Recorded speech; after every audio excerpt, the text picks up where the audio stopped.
जय शिव शंकर, जय भोलेनाथ। नमस्कार भक्तजनों, स्वागत है आप सभी का हमारे आध्यात्मिक श्रद्धा और भक्ति से भरपूर चैनल लक्ष्मी निवास में, जहां हर शब्द सिर्फ भगवान शिव के चरणों में समर्पित है। प्रिय भक्तजनों, आज हम आपको सावन व्रत से जुड़ी 3 अत्यंत महत्वपूर्ण बातें बताने जा रहे हैं। पहली, इस पावन व्रत में आपको क्या खाना चाहिए। दूसरी, भगवान शिव को कौन कौन सी वस्तुएं चढ़ानी चाहिए। और तीसरी, ऐसा कौन सा मंत्र है जिसका नियमित जाप करके आप भोलेनाथ को प्रसन्न कर सकते हैं और अपने जीवन के हर दुख, संकट व कष्ट को समाप्त कर सकते हैं। प्रिय भक्तजनों, बहुत से लोगों के मन में ये सवाल उठते हैं कि क्या मैं सही तरीके से व्रत कर रहा हूँ? क्या मेरी पूजा भगवान शिव तक पहुँच रही है? और कहीं मैं कुछ ऐसा तो नहीं कर रहा जो उन्हें अप्रसन्न कर दे?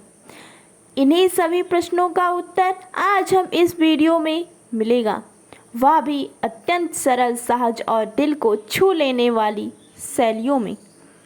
क्योंकि शिव की भक्ति कोई कठिन साधना नहीं है, बस सच्चे मन, साफ हृदय और समर्पण भाव ही काफ़ी है।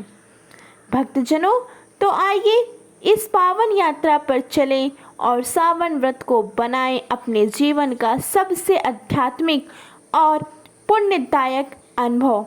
हर हर महादेव। चलिए आरंभ करते हैं। प्रिय भक्तजनों, सावन व्रत में क्या खाएं? पूरी श्रद्धा से नियम पूर्वक। सावन का महीना सिर्फ उपवास का नहीं, आत्मिक शुद्धि और संयम का समय होता है। इसलिए जो भी खाया जाए वह न सिर्फ शरीर को ताजगी दे बल्कि आत्मा को भी पवित्र करे। इस मास में अन्न, लहसुन, प्याज, मांस, अंडा और तामसिक भोजन का त्याग करना चाहिए। उसकी जगह आप सात्विक फलाहार का सेवन करें, जैसे साबूदाना की खिचड़ी, समा के चावल, राजगिरी, मूंगफली, सेंधा नमक में बना आलू, लौकी की सब्जी, दूध, दही, शहद, नींबू पानी, नारियल आदि। अगर व्रत में आप पूरी तरह उपवास नहीं कर सकते तो एक समय फलाहार करें, परंतु उसमें भी शुद्धता बनाए रखें। प्रिय भक्तजनों, कभी कभी लोग फलाहार में भी पैकेज चीज़ या तले भुने आइटम शामिल कर लेते हैं, जो शिव भक्ति के मार्ग में विघ्न डालता है।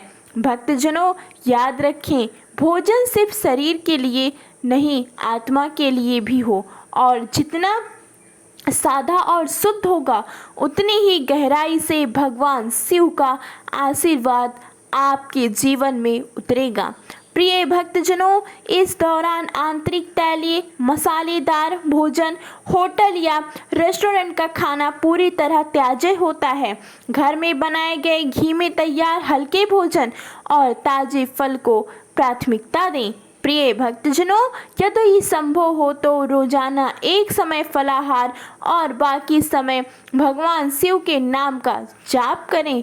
यही है असली सावन साधना।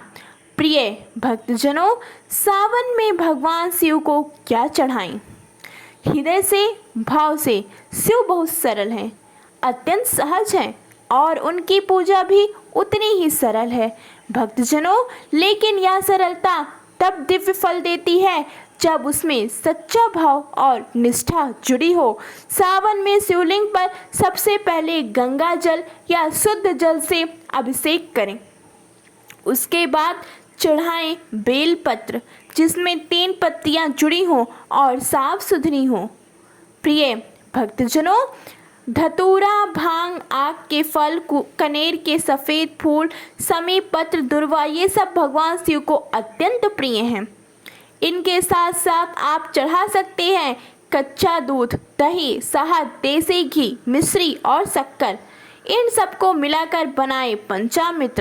पंचामृत से अभिषेक करने के बाद चंदन, अक्षत, जनेऊ, भस्म और सफ़ेद वस्त्र या धागा अर्पित करें।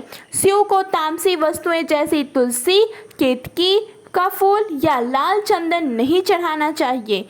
आरती के समय कपूर और घी का दीपक अवश्य जलाएं और घंटी बजाकर वातावरण को पवित्र करें।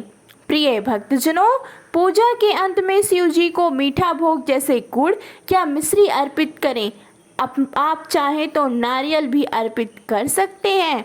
प्रिय भक्तजनों, पूजा में सबसे आवश्यक है मन की पवित्रता और पूरी श्रद्धा के साथ अर्पण। प्रिय भक्तजनों, किस मंत्र का जाप करें जो दूर करे हर दुख और बाधा? सावन में शिव को प्रसन्न करने का सर्वोत्तम मार्ग है मंत्र जाप, क्योंकि मंत्रों में वह दिव्य शक्ति होती है जो आपकी आत्मा को ब्रह्मांड से जोड़ देती है। सबसे पहले और मूल मंत्र है ओम नमः शिवाय। यह 5 अक्षरीय महामंत्र है जो संपूर्ण ब्रह्मांड से गूंज रहा है। रोजाना 108 बार इस मंत्र का जाप करें। यह न केवल आपके जीवन की समस्याएं दूर करता है, बल्कि आपकी आत्मा को स्थिर और शांत बनाता है। दूसरा महत्वपूर्ण मंत्र है ओम त्र्यंबक यजामहे सुगंधित पुष्पि वर्धनम। यह महामृत्युंजय मंत्र है जो रोग, मृत्यु, भय, संकट और दुर्भाग्य को समाप्त करता है। रोजाना सुबह स्नान के बाद दीपक जलाकर ध्यान पूर्वक इस मंत्र का जाप करें। शिव को प्रसन्न करने के लिए मंत्र का उच्चारण शुद्ध, ध्यानस्थ और निष्ठा से करना आवश्यक है। मंत्र जाप के समय शिव जी के चित्र या शिवलिंग के समक्ष बैठे मन को शांत करें और हर जाप के साथ शिव के स्वरूप को महसूस करें। आप चाहे तो रुद्राक्ष की माला से भी जाप कर सकते हैं, जिससे आपकी ऊर्जा और भी शक्तिशाली हो सकती है। मंत्र जाप केवल शब्द नहीं, यह आत्मा की पुकार है जो सीधे शिव के हृदय तक पहुंचता है। प्रिय भक्तजनों, सावन सिर्फ एक महीना नहीं है, यह भगवान शिव से जुड़ने का सुनहरा अवसर है। यह आत्मा को ब्रह्मांड से जोड़ने का समय है। यह अपने कर्मों को सुधारने और अपने भाग्य को शिव के हाथों में सौंपने का पवित्र काल है। प्रिय भक्तजनों, बेलपत्र की एक सच्चे मन से की गई अर्पण करोड़ों यज्ञों के फल के समान मानी जाती है। शिव की कृपा पाने के लिए आपको किसी जंगल या तपोभूमि में जाने की जरूरत नहीं, बस अपने हृदय को शिवमय बनाएं। हर सुबह ओम नमः शिवाय का जाप करें और हर शाम को शिव के चरणों में दिन भर का समर्पण करें। व्रत का पालन करें तन से, मन से और आत्मा से। भक्तजनों, जो भी खाए वह सात्विक हो, जो भी चढ़ाए वह भावनापूर्ण हो और जो भी बोले उसमें शिव का नाम हो। प्रिय भक्तजनों, आपकी छोटी सी श्रद्धा शिव को अत्यंत प्रिय है, तो इस सावन शिव को अपने हृदय में बसाइए, उसके मंत्रों को जीवन में उतारिए और अपने भाग्य को स्वयं जागृत कीजिए। प्रिय भक्तजनों, यदि आपको ये जानकारी उपयोगी लगी हो और आपके हृदय को शिव भक्ति में सराबोर कर गई हो, तो कृपया हमारे चैनल लक्ष्मी निवास को सब्सक्राइब करें, वीडियो को लाइक करें और अपने परिजनों, मित्रों और हर शिव भक्त के साथ साझा करें। आपके एक क्लिक से यह शिव भक्ति का संदेश हजारों तक पहुंच सकता है। शिव के इस मार्ग में एक दूसरे को जोड़ना सबसे बड़ा पुण्य होता है। प्रिय भक्तजनों, तो आइए इस पुण्य के भागी बने। जय शिव शंभु, जय भोलेनाथ। धन्यवाद। आप सभी का दिन शुभ एवं मंगलमय हो।